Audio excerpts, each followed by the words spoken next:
রান্নাঘরটা জানো তো এমনই হওয়া উচিত যেখানে তুমি হাত বাড়ালেই সমস্ত কিছু পেতে পারো। যেমন রান্না করার সময় থালা বাটি গ্লাস যাই দরকার পড়ে কিনা, তাছাড়া মশলাপাতি যে কোনো জিনিসের দরকার হোক না কেন, সেটা যদি হাতের কাছে থাকে রান্না বান্না করতে কিন্তু অনেক সুবিধা হয়।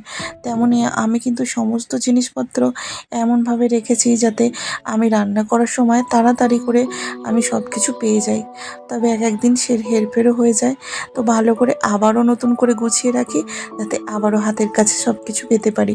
আর এইভাবে গুছিয়ে রাখলে পরে দেখবে রান্না করার সময় বিরক্তও আসে না, আর কাজেরও তাড়াতাড়ি হয়।